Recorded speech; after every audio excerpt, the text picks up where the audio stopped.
All right, this is the best experience with your host, Nick Best and the Angry Dad. And today we got a guest, but before we get into that, let's thank our podcast sponsors Barbell Apparel, premium athletic wear engineered for performance with a tailored athletic fit, refined clothing for an athletic body type. Evolution Athletics, a supportive gear company owned by Brian Shaw, four-time world's strongest man and strongest man on earth. We believe in all athletes supporting their journey towards greatness. Iced Up Industries, look, the best cold plunges that turn into hot tubs. You get $50 off with code BEST at checkout. Iced Up Industries. Nick takes cold plunges, cold baths almost every day. And they're less than $2,400. Exactly. So get hooked up. Please use the links in the notes. It really helps us out. We appreciate it. And today's guest, we have Lucas Hatton. All right. America's Strongest Man 2023, North America's Strongest Man 2023, and amateur Arnold second. There we go. Sorry. Yeah, I was trying to read it, but it just didn't pop in my head. Okay. But man, with everything that you've gone on, and now sitting in a hotel room with Nick Best, cornered by two big men. Three, you're not small. So, no, it's pretty cool. It's great to have you here. Yeah, I appreciate it, man. It's been awesome. Been a good year, huh? Yeah. I basically spent 3 years not winning and finally got that big win. So I think that time away, like it was just sweeter when it finally happened. Mm-hmm. And just financially and everything going on in my life, like I needed that ASM win. Mm-hmm. So it was like the right time of everything coming together. It felt like, the last 2 or 3 years was kind of worth it. Yeah. Because I mean, you've been through this a lot. Like there's periods where it doesn't feel like it's worth it, Oh, well, or it's harder during those periods. well, yeah, we did the sport out of love because literally there was no money. Mm-hmm. I mean, I got second in America's Strongest Man in 2007, and it was like $2,200. Yeah. That's it. Mm-hmm. I mean, Derek won, and I'm not sure what it was, but I think it was like $4,000. Yeah. So it wasn't. You did the sport because you loved it. Yeah. Mhm. We still paid for all of our own airfare. Everything. Nothing was our food, our hotel, Mm-hmm. all of it. We had to take care of all that ourselves. And I mean, even America's Strongest Man that year was in like a parking lot kind of area. We were in sight of the Panther Stadium Mm-hmm. where they play the football stuff. So, but it's a lot different now. Yeah. I think it's one of those things where I've had one show where someone helped with some travel, Mm-hmm. and it's kind of cool to go from that. Like, a lot of us would still do this for free, and I still would. Mm-hmm. Like, I mean, and most people for their entire career do it for free. Mm-hmm. People sacrificed a lot of stuff for this. A lot of time, a lot of to vacation, do it for free. Yeah. Yeah. It was cool to finally get, a little bit out of it as far as financial aside from like, the memories and the stories and the experiences and how much better you get. I just like do your own development. Like that's worth it on its own. But Mm-hmm. yeah. So, what do you think was the biggest change in the way you approach everything, or did you just keep maturing over the last 3 years? And it's just a natural accumulation of where you were. Yeah, no, I'm really thankful for those seconds, those thirds. Last year OSG was fourth, so might as well be second with like top three going to Giants. You know what I mean? Like, Right. I feel like if I would have had those wins at that moment and I went to that next level, I don't think I was quite ready. Mhm. Right? I'm thankful for the timeline that I had. Mhm. And it's just like, that show was 13 or 14 shows into competing. Mhm. And it was finally building on that base, and like it was the calmest I've ever been competing. Good. It was good, man. It was just great. It's kind of neat how once you get a decent amount of experience, you still get the butterflies, you still get nervous, but the calmness and the approach to it is different. It's like, okay, I've been here, I've done this, I know what to expect from here. So I know I'm not going to sleep as good as I normally would. So I'll get really good sleep the night before, 2 nights before, and then I'll just sleep. If I get great sleep the night before, great. If I don't, it's no big deal. Like I'm going to function on all cylinders, regardless of that fact. And you get confidence in your prep and knowing what's going on those couple days before. It was one of those things like, I mean, how many events, like standard strongman events we've done 30, 40, 50 times, right? And the show, I didn't actually plan on doing it. I signed up a week out because some stuff fell through, and they're like, "Oh, they're putting up 25 grand for first." I'm like, "Well, let's Time do it." But it was all like my favorite events, stuff I'd Mhm. all done before. I mean, I've kind of lived in that like Strongman Corp ecosystem of all their shows, so I've Mhm. used half that equipment before. Mhm. James likes to recycle all that stuff, you know. Yeah. Yeah. So in some sense, like I didn't prep, but like my last few shows prior were prep for the show. Correct. Yeah, and it all just built.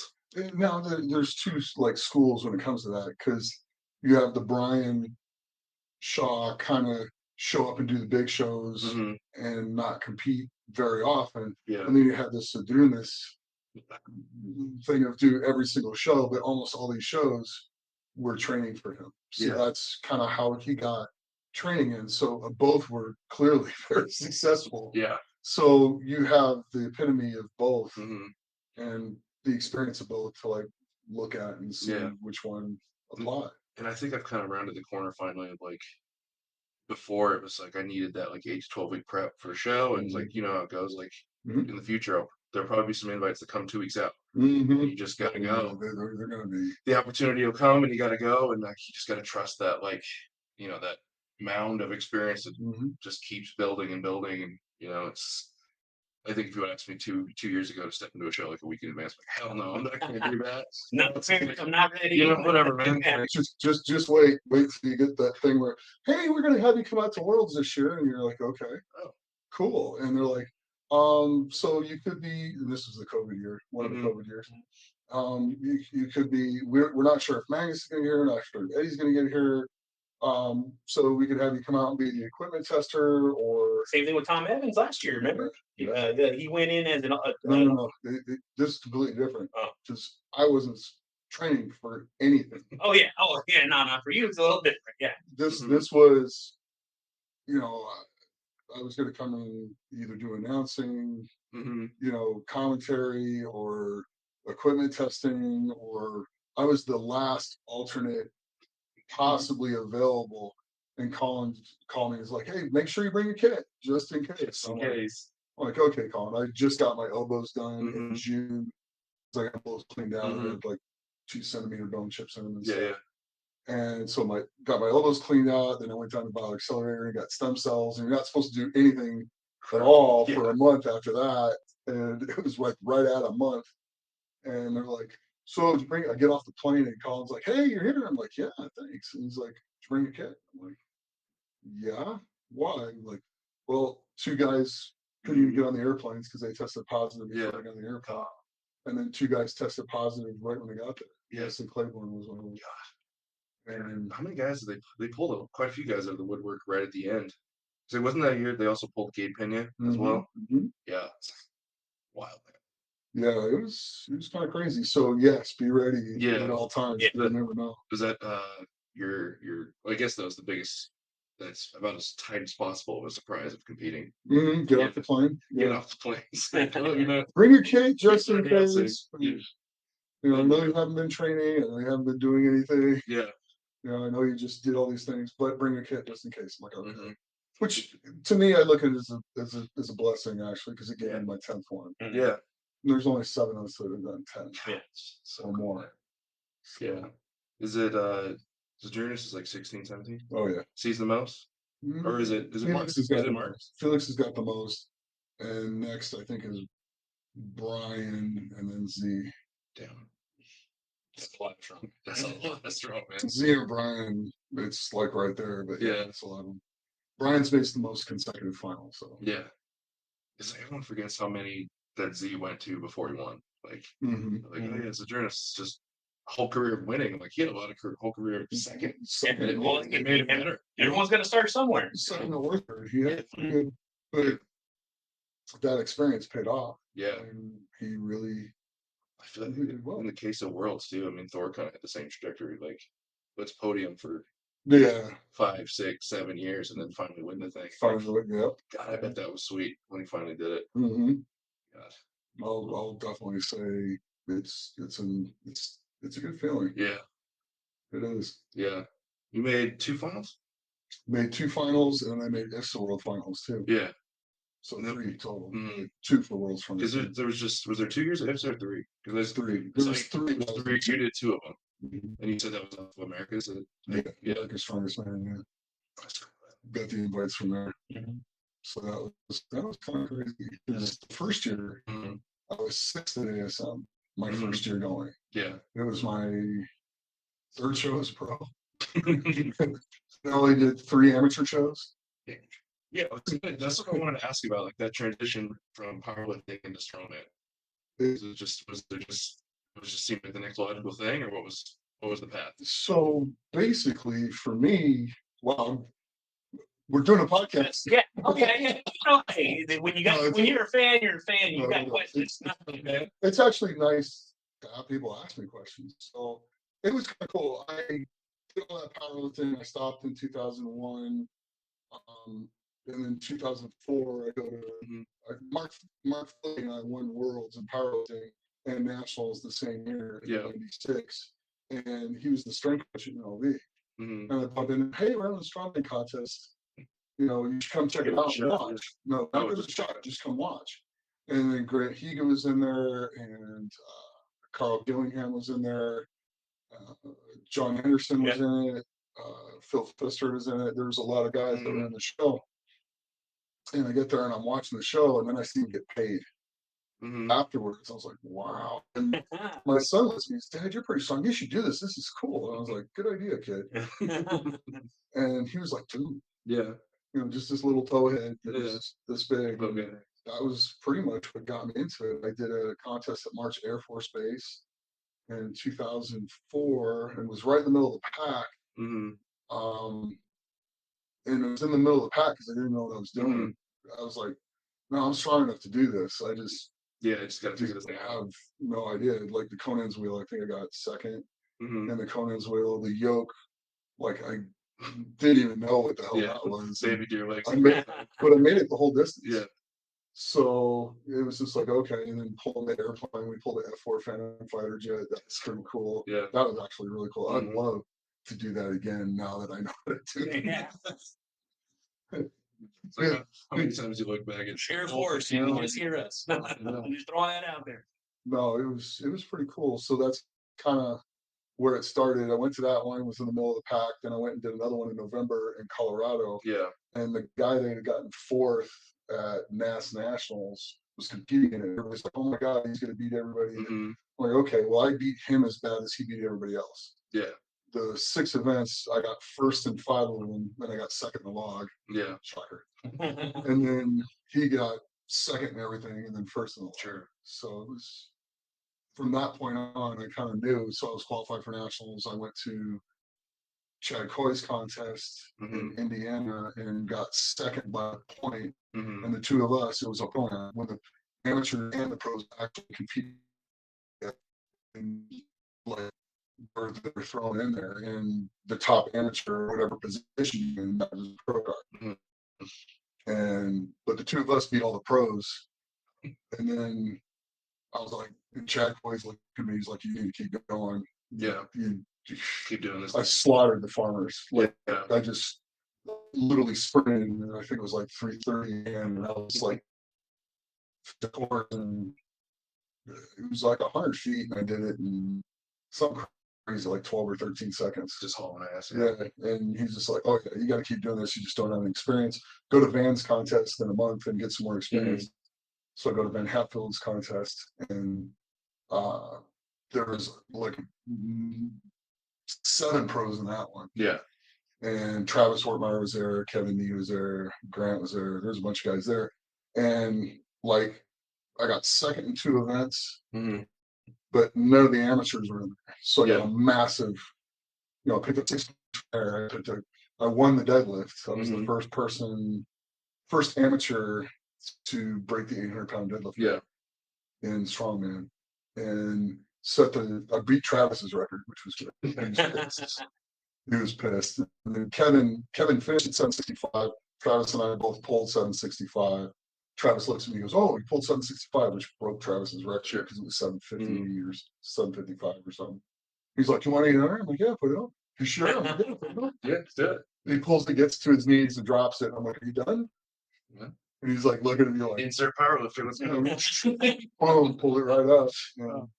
My bread and butter. Yeah. At that point, that was it, because like the frame, Kevin Nee got it off the start. Nobody else got it off the start. Travis and I both finished it. I dropped it in the middle and finished. Mhm. So with all those points, I didn't even need to do stones. I already got my Yeah, quick bar in the already morning. got it. Nice, man. But that's kind of how the whole thing kind of got started. Yeah, I always like to ask stuff like that because, Mhm. like, I mean, we talked about last night. You were saying you've been lifting longer than I've been alive, and Thank you. yeah, no, but where I'm going with this, My like, first powerlifting meet was in '85. yeah, I was going to 95, but like you can look back at like Strongman Archive or something like that, but like it doesn't fill the gaps of like the smaller shows and like the new shows like ASM Worlds, like all the big stuff. Yeah. It was like you never really see like the path people took to get there, and that's always fascinating. It's pretty cool. I'm definitely an overachiever, and Yeah. I just hard nosed and Yeah. just wouldn't accept less for myself. And no matter what, I just kept Going. kept moving forwards. And I mean, I did it for the love of the sport. I loved the training. Yeah. I did it because I love it. Yeah. I didn't do it to get rich and famous. And he takes the training very serious. It's one of the things that, like, working with Nick, I see. It's because, like, there's no, of course, there's talking, playing around, but when it's time to dial in, the room gets quiet and it's time to work. And that's one of the biggest difference I see, because like there's a lot of people that have been in training rooms and it's everyone's having fun, but with Nick, you're having fun, but it's like, oh no, it's game time. Yeah. He trains like it's game time. Top set time. Like, Yeah, let's go. exactly. Yeah. Serious mode. Yeah, and it's kind of how I do things. I don't do a ton of sets of things. Mhm. I'll warm up, get to my work weight, hit my target, and move on to the next thing. Is certain philosophies of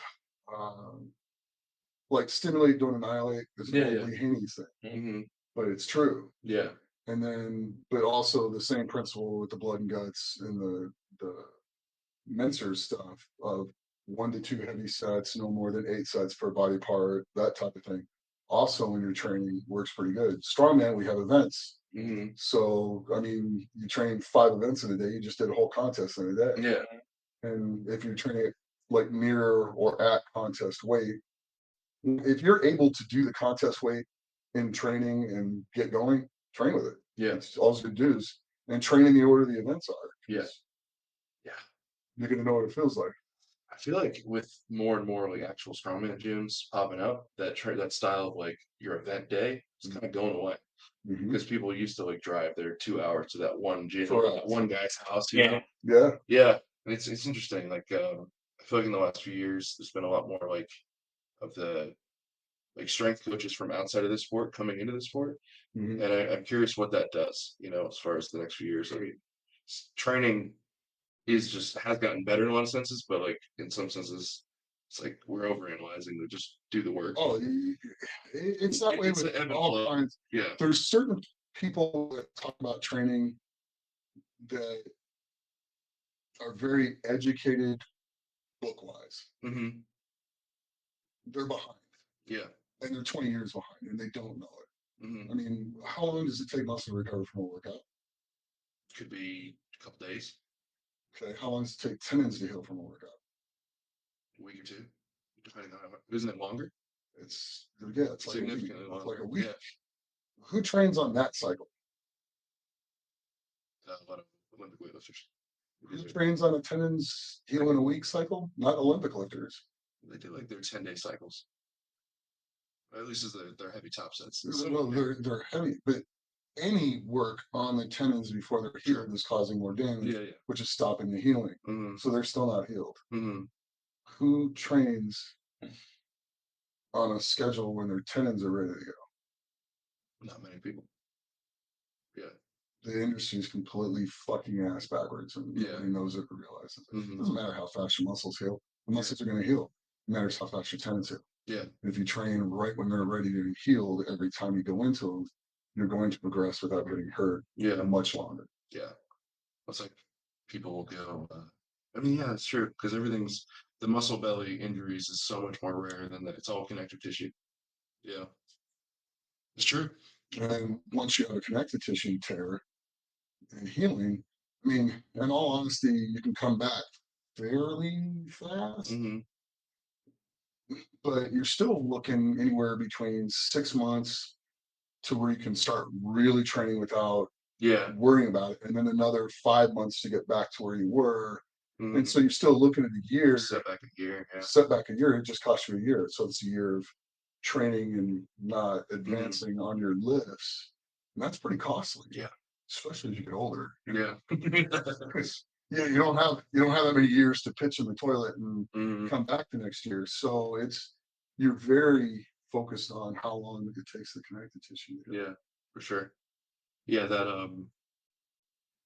6 months to a year of being off, that's where I'm at. Like as far as I don't know if we talked about last night, but I'm not doing the show this weekend. Just because I've been having a bicep issue. Like I got that invite for the Arnold in a few months. I'm like, if I'm out 6 months to a year, like, and I'm at the stage of the career too. Like I feel like, let's say I got hurt, it's not like Jan Todd's gonna be like, well, we'll give you an invite next year when you're healed. It's like maybe, probably not. Yeah. I know I'm the new guy on that list. Like it's list of killers that have podiumed at Worlds and done all this stuff. Like I got my shot. I'm thankful for it. I can't waste it. With stuff like that with Jan, if you've made her like vision, if that did happen and you had to come back and perform at that level again, it'll be the same. Yeah. It's not gonna But you still don't want to cheat. Yeah, right. Yeah, no, that's understandable. First big invite. Well, pop a bicep off doing OSG. Yeah. Like, No. It's I would do the same thing. Yeah. It's at the. I mean, I'm sure you've been there where you go pick up a bag, it just doesn't feel right. There's a little bit of lag, and it's hurting right where it connects. Like, was it last year? Corey Butler at OSG, wasn't it? Yeah. I popped about picking up a bag. You know what I'm saying? And that just, but it's good that you caught that because it's like, yeah, I don't want to chance this. There's a lot on the. Well, everybody I talk to, it seems like I'm pretty happy that I, felt some discomfort first. Because I feel like most people, when they talk about biceps, it's like I felt nothing and it was gone, and then it was gone. Yeah. Right. Yeah. Well, you're talking to somebody. Yeah. Down both. Yeah. But one was pitching baseball, and the other one, this one was strongman. Yeah. This was 5 weeks before IFSA Worlds in 2007. So that third one that you didn't, would that be the third one you didn't do? No, or that was the second. The second one? I still went. You still went to the show? Yeah, because it was a muscle belly tear. I don't remember what I said about the tendon. Yeah. So I've only injured one tendon. Yeah. That's my lap. Yeah. And that was, I know what happened. And I did something fun but stupid 3 weeks before, and I tried to. So the easiest way to explain it to people is I tried to pick up a 440-pound dumbbell, giant dumbbell with one hand. Okay. Yeah. And I got it off the ground. Yeah. So, worth it? Probably not. Yeah, I was thinking that. And then the very wise person turned and looked at me and goes, "You should probably not. You have a contest coming up, don't you?" I'm like, "Yes, sir." And he's like, "You probably shouldn't do that contest in a couple of weeks." I'm like, I think it's not too bad. I think it'll be okay. Yeah. Bing. Yeah. So I feel like it's always when people try to force that one last contest, or like get one more out of the year. Your body's giving you those warning signs. It's like, yeah. It's kind of where I feel like I'm at right now. Like, and that's one of the things Nick always talks about is like, read your body. Yes, read your body, but also too is like you see people come in and rush every show. When you got to pick and choose when you do. It's good to do the shows, but if you're doing too much and you burned your body out and you're not reading those signs, just like you said, it's that last. Like it's those guys that do like every SCL show. Or I was talking to a couple of Canadian guys last night. They all do JF circuit up there. They all compete all the time. It's like, how do you do that? They don't have a choice. Yeah, that's. I mean, yeah, that's JF style. That's not one that's overly optional. It is, and it's good and it's bad. It has its good points. It has its bad points. The bad points are you're not going to have a lot of guys last a long period of time. Yeah.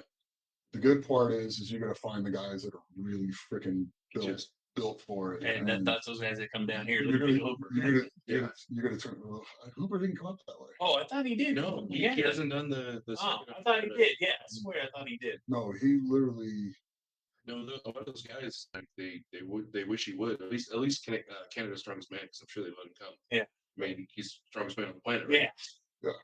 But I don't think many people realize how many really, really good pros are up in Canada, and it's because of that circuit. Mhm. Like, I could see 4 or 5 guys this weekend at OSG make the final from Canada. Yeah. It could be half the final Canadian, Mhm. and nobody knows these guys. They're like, "Oh, Maxime's good." It's like there's 5 or 6 other guys That that are are damn near just as good as him, like, and they can deadlift. Yeah, Right? Like, yeah. dude, there's some good guys up there. It'll be good to see, you know, Max come back Yeah, to 100% Yeah. because that was he got set back quite a bit last year. yeah, well, after breaking his leg. Yeah, Yeah, because we seen him at Worlds in Sacramento, and man, he was looking, he was on fire. he was huge. Yeah, So, yeah, The thing is I remember being there at like some of his first contests yeah, when he's just this young kid that's just tough as nails and comes in. And you're like, look at the heart on this dude. mm, I mean, there's just no quit in him, and you're just like, wow, he's going to be really scary. And then yeah. They he ends up being really scary. those like meat grinder events are just Mhm. like an arm over arm or like Yeah. something that's gonna hurt. And Yeah. he's just gonna keep going. Yeah. Yeah, he I bet North America's I think he zeroed the deadlift Mhm. and still was just off the podium because he killed everything else. Yeah. His 8 event show, he almost had enough time to get back, and that was just after the injury too. Like one of his first shows back. I was like, that dude's good, Warwick was a lot of fun. dude. It's I'm really happy I got to go up to that show. it's a neat thing, especially with all the people that come out Mm-hmm. because the place is just packed, and you're like, Dude, they love strongman up there. wow. So And it's neat. the toughest thing, like I know when you did it, it was on the Arnold circuit, wasn't it? No, not yet. Before that. Now it's not on the Arnold circuit, but it's like all the promotions in French. Mhm. So it's like I don't know. I think that might be why most people don't know about this show. They don't know how cool it is. Yeah. We were talking to JF about like let's see if we can get some like English commentary going on the live stream because he's doing his own stream this year. Yeah. And he's down, so like we'll see. It was just made for French Canadian TV, Yeah. so nobody saw it. I'm like, God, that's one of the coolest I have to shows. do the live stream. That I would go up and Yeah. If you're listening, Nick would love to do the competition on a live stream. Yeah, no, he Throw it out there. he was talking about it. Yeah, man, especially if you do the freaking wheelbarrow thing. That's it's such a cool event. that would be one I would want to go just fucking jump into. Give him On see how it goes. yeah, because that was just fun. Yeah, yeah. It's That's just pure joy. And it's funny because when I was up there, and I think Anthony Sperno was up there, and he was like a new kid who just got his pro card, and strong, a lot of potential, strong kid, but just reckless. yeah. And I'm like, dude, don't pull that hard. Don't do Pull that. it hard. Get into it, and then Mhm. like get it off the ground, but make sure your arms are straight before you pull it off, and build the power into it. Don't just yank it off the ground. And yank that off the ground to his bicep. Of course. You're just like, what are you doing? And then he's gonna keep going, and it's just like, dude, Yeah, it took stop. I think it did a partial tear on one of the guys' biceps up there. Yanked it. Mm-mm. It's too damn heavy for that. Mm-mm. Yeah. But you don't put that kind of power Yeah. into something It's that that fast. with that show, I cannot like thank JF enough. Like that was like the first person to actually like invite me to like a non-strongman core pro show. Like Right. he's like, I'll help you fly out. Like, and I was like a fill-in because Bobby pulled out. And he's like, you can go. And I was like, okay, cool. He was the first person to let me go to a pro show. And like I'm lined up. I think it was first event Max Locke ended up doing the same can't remember who had the record before. I think it was like Radzikowski on that log. He's like 440. And me and Trey tied at 440 on the same log. And like the next event, I'm head to head with Trey. I'm like, dude, I was at local shows like 6 months ago. I was like, thank you, JF. But like, I got a chance to go with those guys and I was hanging with them. Like, I think that's one of my biggest things that's hard in this stage is like, there's this tier of like 30 pros that kind of live in their own ecosystem of shows.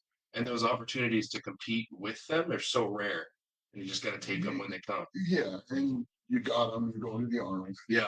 Okay, that's going to be another big, dude, can't wait. Big deal. And if you go in there and make the top 5 in that, yeah, you're gonna be fine. Yeah, or I mean, even if you go in there and you don't make the top 5 and you just perform well and come in as a professional and then interact with the crowd and do stuff like that, you're gonna be fine. Yeah, but I think you're gonna finish a little better. I think so. Let's see the events. So- I hope they give me a squat. I love that they had that max squat. I feel like I do better in that group with a squat than with a deadlift. Like I love the old Hummer tire, but Mhm. because I ramp the shit out of it. Right. Yeah.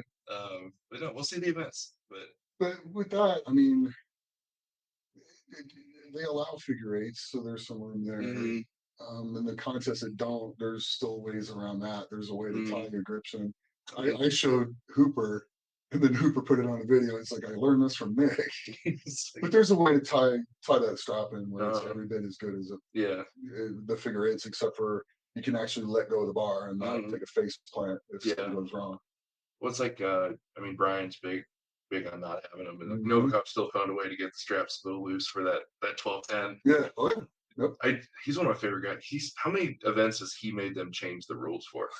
There's been a few. Quite a few. Yeah, Wheel of Pain, they changed it because of Mhm. him. Like, I mean, he's just creative, man. Or the Well, flag hoist at Wuss, they changed it yeah. because of him.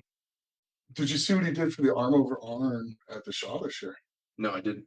So his grip started giving out on him. Hmm. He throws the rope around his back, pulls it this way, and leans into it. Gets it going, pulls it down, leans into it, pulls it down. So that'll be a rule change next. You think so? Oh yeah, yeah. Brian Because wasn't a fan. no, I just know he's gonna go back. He'll look at things, and that'll be a rule next Yeah. year. I don't think Brian was so into his last show and doing so many things with running it.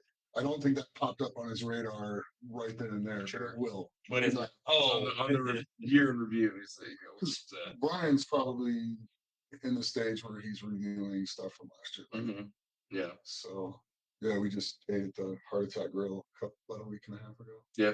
Yeah, I got to take a little. and we learned, Nick's not a big fan of ketchup, maybe a little mustard, but definitely not mayo. Yeah. Kind of sprayed me a little bit with the Oh yeah. with the Well, ketchup, mustard, and mayonnaise. Yeah. So that That place is good though. it It's is. a lot. It Work. is. It's work. It's not a meal. It's work. yeah, But it is if you don't eat all your food, they spank you. Yeah. I recommend eating all your food. Yeah.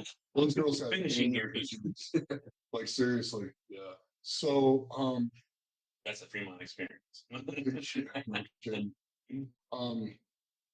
So coming in and doing that in 3 years worth of work Hmm. and stuff like that and placing it, it just makes you appreciate it that Yeah. much more, doesn't it? Hmm. Now it's going to come to still getting into the bigger shows and keep getting into the bigger shows, which I don't see having an issue with. Mhm. If you, like the Arnold's going to be a good. I would put everything into that, Oh yeah. and the faster you can get the events from them, Yeah. the better. If you know other guys that are getting invited that aren't doing other shows before that, look and see what they're training. Yeah. Yeah. I've done some. Like for Worlds, we used to watch what the English guys were doing. Yeah. It's, Some oh, subtle hints. we have these events, and you're just like, so you start watching Tom and Laz and Terry and seeing what they're doing. You're like, okay, well, I should probably start training in this direction. Sure. It sounds like we're like a week or two out from events as far as the Mhm. athletes knowing. Right. The only person who's really trained any events and said that's what they're training for is Mhm. Thor. But he posted it through his gym's page. Yeah. It's like Thor finally already prepping for the Arnold, but he's doing the log and dumbbell, which I think that's just a safe bet with the Arnold in general, Yeah. especially doing 2 Arnolds 2 weeks in a row. Yeah. One of them's probably gonna have a log. Yeah. They love a dumbbell. Yeah. Right. But yeah, it's a. I'll be looking. Oh yeah. We'll see. Just a word of advice. Yeah. And you might want to give a phone call to Nick once you find out what the events are. There's some secrets in there. Yeah. You've been on some of the equipment. Yeah. Most of it. Yeah. It's been pretty crazy. Yeah, I got to the Arnold twice, the big Arnold twice. I mean, that was an alternate one year. Mm-hmm. The Bale Tote year, I was the alternate. Didn't get in on that. Well, Did you test it? yeah, I was the one that wrecked it for everybody. Yeah. Yeah, because I was probably 310, and Dr. Todd had me come out, and there was a wheelbarrow carry that was at the Fit Expo that year, Mm-hmm. and the top two got into the Arnold, and the third was going to be the alternate. Sure. And Jerry won that event, Pritchett, Mm-hmm. and I was at the last. I loaded the last sandbag or keg, and picked it from the ground, and I was 10 seconds ahead of where he was. Mm-hmm. And the handle came off. Oh, Because they pounded the handles on. yeah. They didn't put a pin in there to make sure they wouldn't come off. Did they let you or make you rerun it? No. That was it. It is what it is. It is what it is. And that dropped me 4 points back and put Jerry and Dimitar ahead of me, and they both got in there. But I did get to go be the tester, so I got to fly out 3 weeks before and test the bell tote at like 1300. Was the first like test at it. I'm like, and he's just like, okay, all right, that seemed pretty easy. What do you think? I go, the frame bows a little bit, so you got to set the pick lower. Yeah. And he's like, looking at me like this, lower. I'm like, yeah, you're not going to get it off the ground. When that gets heavy, It'll sit on the And ground. it's exactly what happened. I had to set my pick an inch and a half lower. Yeah. Each thing was at an inch and a half lower to make sure it didn't hit the ground when I came off. But I picked it at the 1500, then I picked it at like 15, like with the last bell tote that they did was like 1560 something. Yeah. That was my last pick. Yeah. And I got 3 steps in, and Dr. Todd was like, down, put it down, put it down. And I'm like, why? And I'm like wobbling, but I'm moving. Yeah, we give it a shot. Yeah. Why? He's like, you're an alternate. What's it hurt? I'm like, oh. Yeah. So it was kind of cool. So me at 300 being able to pick it up and actually move with it, he was like, okay, that's good. Yeah. We're fine. Yeah, me and Alec just did a sit down for my YouTube, and we're like, we don't know the events yet, but we went back and did our top 5 favorite events in the past, or what we'd like to see. And that was one of mine. It's like, I know the bale tote destroyed people. I want to try it. I want to know what it feels like, man. Like, it's the thing that hurt Jerry, hurt Belsack, and then Zadrunas in an interview said his back has never really been the same since yeah, like there's a reason it hasn't come back. The dumb part of me wants to try it. Oh yeah. Well, I can speak to having a dumb part. Yeah, like I'm a very like dumb part when it comes to stuff like that. Yeah. Like the hip lifts and stuff like that were pretty crazy for me. You did that one in Australia, yeah. Some Jenkins and I tied. They ran out of weight. They ran out of weight. That's a really cool problem to have. Yeah. And the crazy thing is they were using rubber mats, which in hindsight they probably would have made plywood squares instead of the rubber mat. And the heavier it got, I had like this many mats in there for me to get the angle right to where I could get it off the ground. And the rim of my shoe, the whole like bottom part of the white part of the sole would disappear into the mat. So you got this like cushion you got to push back, exactly. Then you break the floor. Yeah. That's cool, man. So that was kind of crazy. I mean, yeah, it really was, but it was neat. Yeah, I'm sure of those weird ones, the one I'd like to try is a backlift. I know it's kind of dumb and definitely hurts, but the one they did at Fortissimus is cool too. Yeah. Like, that's my favorite old show to watch. Yeah, that was crazy.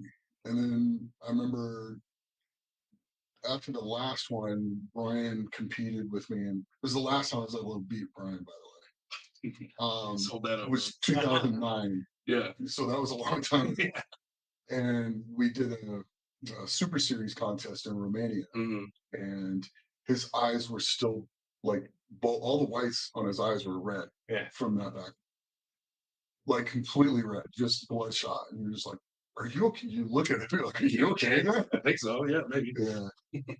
Yeah, he's like, yeah, and I got second in that show, and then guy got his name right on the top of my tongue. I can see his face clear as day. He ended up winning by a point, and then he got the invite to Worlds from that show. Yeah. And then Colin's like, sorry, man, maybe next year. And then the next year I win the Fit Expo, and he calls me. He's like, all right. Because it's like one of those things. They still had special invites. He goes, all right, dude, you've done enough. You're in. Just get ready. Yeah. And so I had a while to get ready. No idea what the events were, but I still got ready. Do you think it's better off the way, because I know the Arnold Super Series, it seems like there was a bigger like qualification system as opposed to like, I know 2020 killed a lot of stuff. Do you think it's better off with just invites or with like the series how they used to do it? For which? I guess in the case of the Arnold, but In the case they of did the it for Arnold, Super Series too for Worlds as well. well, yeah, that was Super Series with the Giants Live. Yeah. I mean, it's just one into the next. like that was Ode, Ulf, and Colin, Mm-hmm. and then Colin did went his off, thing and went off on his own and eventually got in with Darren, and now Giants is what Giants is. Yeah. But it was the same. You Yeah. went there, you did well, you qualified to go. Mm-hmm. So, and then there was still, you can only do so many of those shows. So there were still invites. I mean, even now, there's still special invites to Worlds because there's what, 4 or 5 Giants Live shows a year? Yeah. Okay. I think 2 of them are specific to just Europeans or from Britain. Correct. So, but it's still, that's top 3 are automatically qualified. So that's 15 spots. It's true. Then you got the winner. So that's 16. You got former winners that are on it. So Novikov and Stoltman, if he doesn't win with the qualifiers, which he does. So, and then Brian, when he wanted to go, that's former winners are, if you're in shape, you can go. So you're still looking at, it could be 10, 12, 13 guys that get invited just for merit of other things. Yes, that's true. So you still got that opportunity, which I was trying to explain to that kid this morning. It's like, no, just keep doing good. Keep rolling. And what other shows are? He's like, oh, it's like the generation is so instant gratification. It's like, wow, it used to take like 5 to 10 years to get in here. Yeah. But now it's much easier to get into Worlds. Yeah. What I think I see like Evan Singleton or something, and they're like 2-3 years in, he was already at Worlds. It's like, it's not normal. Yeah. It's like just because a couple people have done it doesn't mean that's the path. Like, exactly. How many dudes took 10 years to even get to their first Giants? Right? Like, well, I think it depends on what kind of strength level you walk in with. Sure. Yeah. I mean, Adam was really trying to look at hoop. Yeah. Man, came out of almost nowhere. Yeah. Second year champ, you know what I mean? Yeah. So it's kind of like, if you're that strong, there is the ability now to get recognized and get in much quicker than in the past. Sure. So it's kind of, that part is kind of nice. Yeah. Like guys too will be like, well, I can do this yoke that the guys at Worlds can do. Like, but it's like the deadlift and the press. Like there's things that take the years to develop. It's more than one event. Yeah. You got to be good at a lot of them. It's like, oh, like if that 900 to 1,000 deadlift is normal, like, yeah, you can do it if you have the years. Yeah. It's just like, it's not going to happen in 2. Yeah. So you already put in your work over here. Yeah. And then you start your finding way. Yeah. No, I mean, I couldn't be more thankful for like, there's a lot of ways in. Because how old are you now? 28. Yeah. So, I mean, I think my physically strongest year so far was 48. Yeah. I was still really, really strong at 50.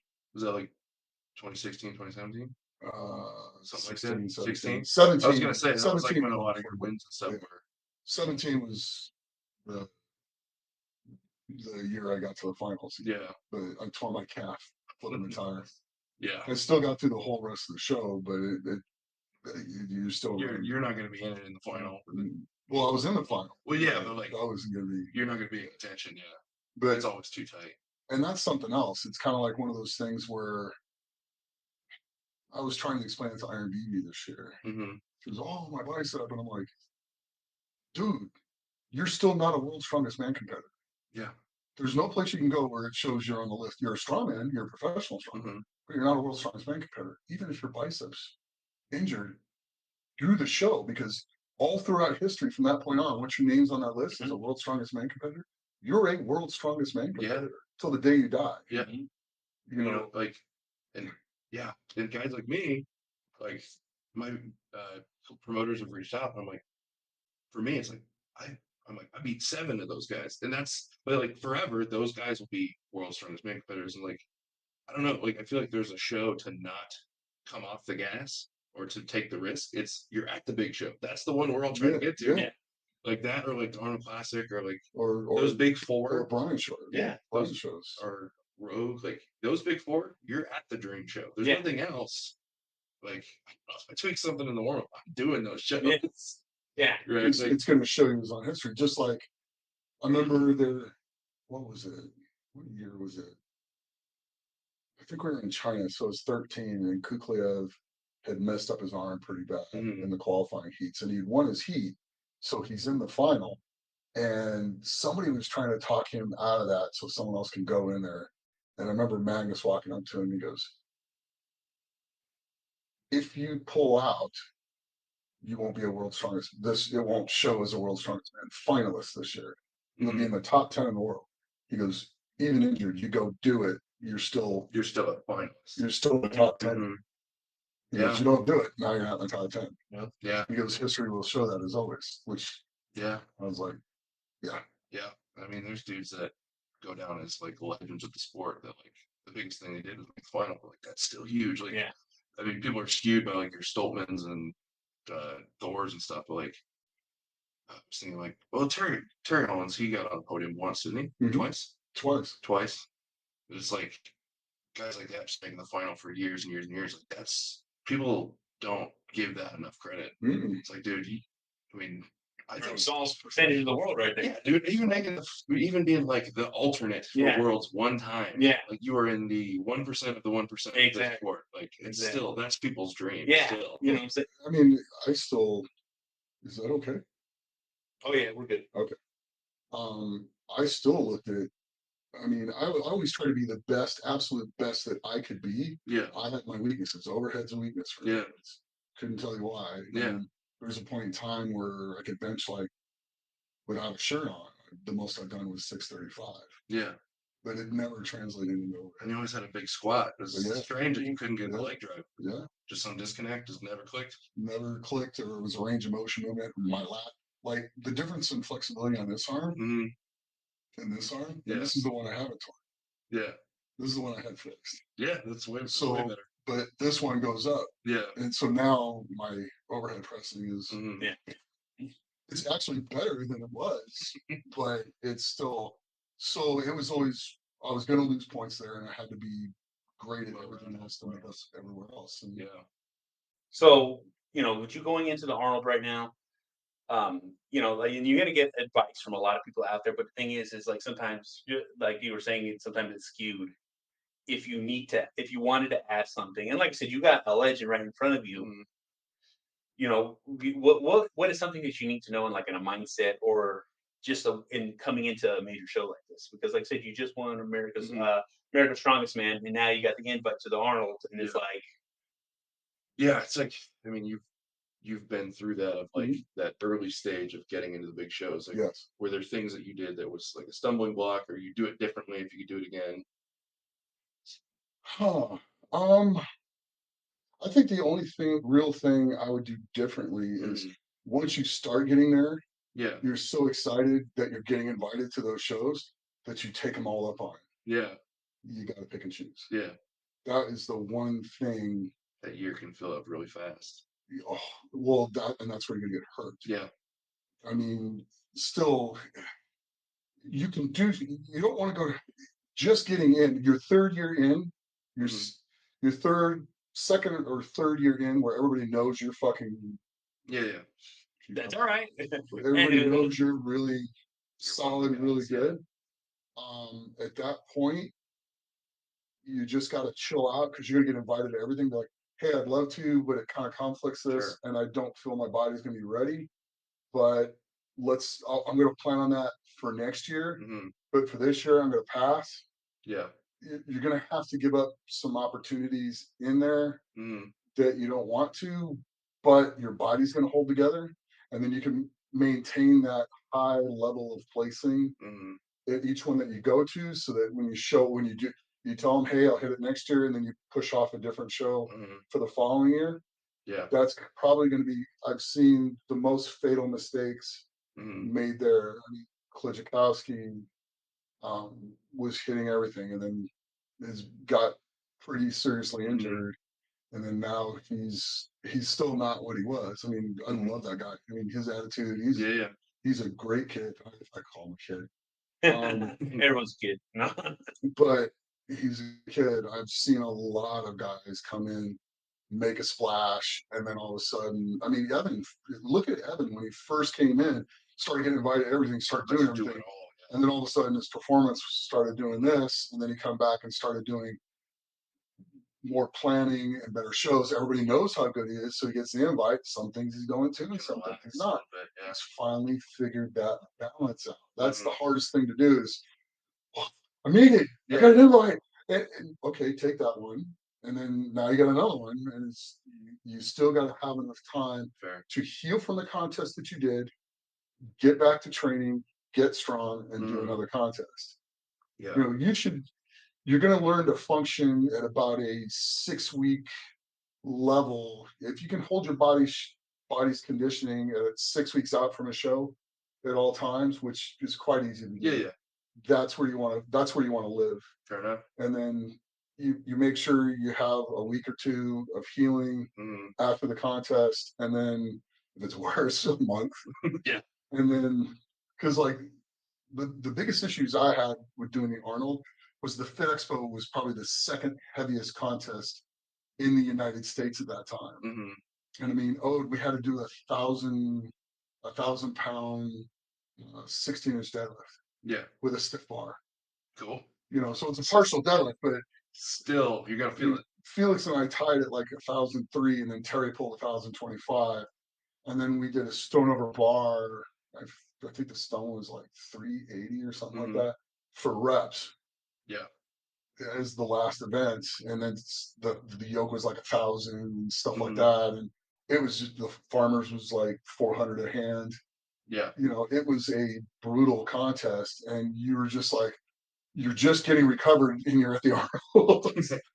And it's like, you never feel like you can hit that at full speed. Yeah. You know, like coming off the last thing. If there was like an extra 5 weeks in there, then I could feel like I could hit that at full speed. But that was one of those where you get the opportunity to get in, you go, and you just give it everything you got. Yeah. And you take what's there. But if I was going to say that would be something that I would be more strategic. Yeah, be very strategic. Yeah, because once you have the goods and everybody knows you have the goods, and they know now you have the goods, and then they see you work with the crowd and work with people, and not only that, being able to get yourself in the competitive mind, yet still be audience aware. Yeah. At the same time, to where you don't need to go out and be like a WWE superstar, but if you go over and deal with the crowd and have fun with the crowd a little bit as you're competing, just does miles, and it brings more people into the sport as well. Yeah. I mean, nothing's worse than the dudes that just sit in the back and do nothing and don't acknowledge the crowd. It's like, they pay for it. They pay for the seats. Yeah, admittedly, that's going to be probably the biggest learning curve for me. Got to learn on that. Like, it's really not. Just have fun with it. Yeah, just go and have tell fun. who does it in a genuine way, and they're just having fun. And like, and that's where I'm at. Like, this show coming up with the Arnold, like, get to compete against dudes that I watched on TV for the last 10 years. Like, you're gonna do that in the UK too, so the fans there. There's tons. Yeah, it's crazy. Just gotta believe like I'm there for a reason. I can hang with those dudes and enjoy it, enjoy the crowd. Well, you can hang with those dudes. You've already done it. Yeah, like, it's I think the last person I'm trying to convince is myself. I'm in the game, right? You're sitting in here. I'm convinced. My spot, and it's gonna be awesome, man. I can't. If you're pressing 440 live with training and then still, yeah. I think you're gonna be okay. I think, give me 18 months, 2 years to build the deadlift. Like, that could be a real problem for these dudes. Yeah. It's just everybody's got that one thing that they're working on. Like, I can't arm over arm. I don't know why I can't do this. Everybody's got that one event. Arm over arm is not my event. So what does that mean? I gotta work on it.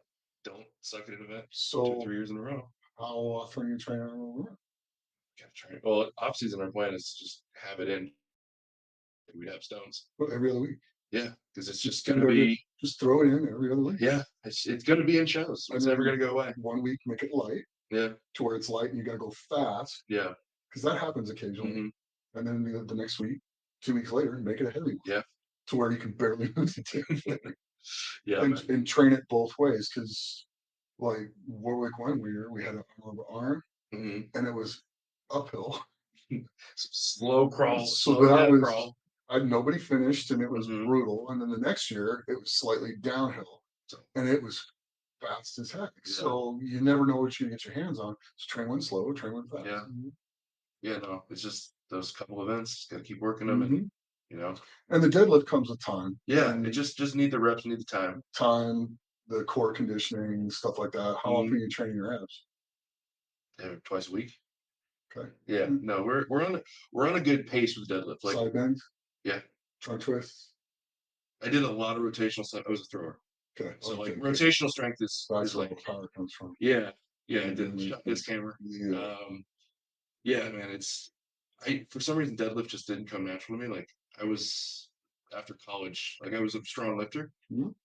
Barely deadlifted 500, but I could squat 6. I could do all the others. I don't think I did enough time with the deadlift in college. You probably didn't play with it that much either. No, a lot of Olympic lifting and stuff like that. And now, a year and a half ago, the max was like around 700, and now it's like 850 for reps is pretty normal, right? And so, give it, a year or two more, we'll get into that 900 raw range, and that's kind of where a lot of these guys are at. So, aside from couple of those freaks that are that era of everyone pulling 1,000's kind of gone. But even then, they still have things. They have holes too. They have holes. They might not be as fast on their feet. They're not quick. They might not last in the medley.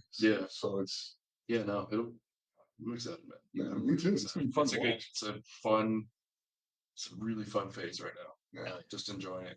Oh, and that's great. It's a fun phase, everything coming in. But Nick, we all as much and as much fun as all these are, we always got to end it. And Nick has a famous saying, and it holds true to everything that you're talking about here and what you want to do. So Nick, let the fans know. Well, first I'm going to say go follow Lucas. Link will be in the notes. I always say it, but I do it. Just started on my YouTube. Yeah, just started on YouTube. Go follow him on Instagram. Anything else, Ron? Those are the main 2 right now. Okay. So it's just Lucas Hatton. Lucas.Hatton. Get on Facebook. Yes. Yeah. Get Facebook going. Very important. You can monetize Facebook as well. Okay. So get on that and do that. So YouTube, Facebook, and Instagram. Those are the 3. Yeah. You can still kind of monetize TikTok, but it's not the same thing. It's not very good. Or at least my experience with it. But get those done. Go follow him, please. And if you like this, please like, share, and subscribe. And click the little button to get it in the notices, as always. And as always, train hard, train smart, and be the absolute best.